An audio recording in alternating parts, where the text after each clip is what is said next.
Mr. Chairman, why did you and the SEC allow the FTX fraud to happen? But where was the SEC? I mean, this was an accident waiting to happen. Hey everyone, welcome back to the channel. Today, we're diving into a fiery exchange that took place recently. Senator Kennedy put SEC Chairman Gary Gensler in the hot seat, grilling him about one of the biggest financial disasters in recent history, the collapse of FTX. This cryptocurrency scandal left countless investors devastated, and Kennedy wasn't about to let Gensler off easy. The big question is this: why didn't the SEC step in sooner to prevent it? Let's break it down. FTX was one of the largest cryptocurrency exchanges run by Sam Bankman-Fried. Now this wasn't just any company, this was a multi-billion-dollar operation, and at first glance everything seemed golden.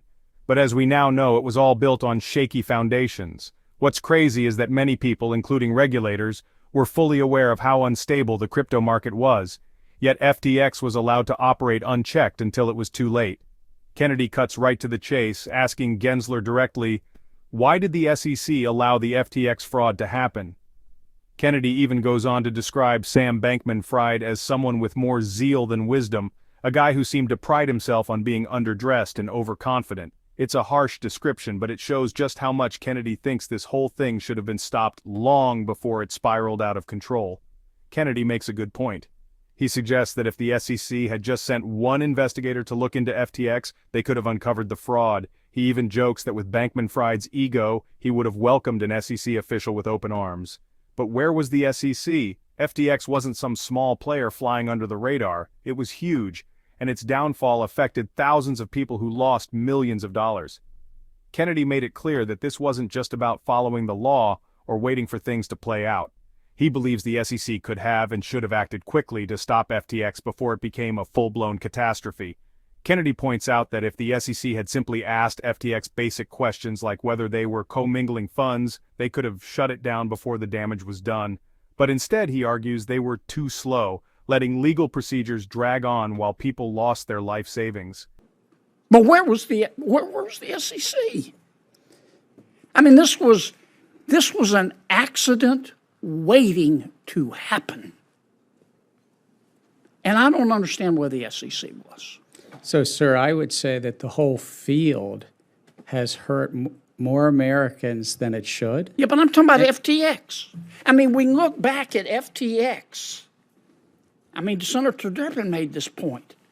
And we have this elaborate, complex regulatory machinery, the SEC, which I support, which is supposed to guarantee transparency and combat fraud. And any fair-minded person has to look at FTX and Mr. Bankman-Fried and these kids and go, what in God's... Where was everybody? Where was the SEC? And I would say where we were is my predecessor, and also under my honor to be chair, we've brought 140 or 150 actions. There are 15 to 20,000 tokens, and there are dozens of platforms. But it was after the fact, Gary. I mean, here's this young man. He did everything but buy Mount Rushmore. Weren't you all curious? Where's this guy getting this money?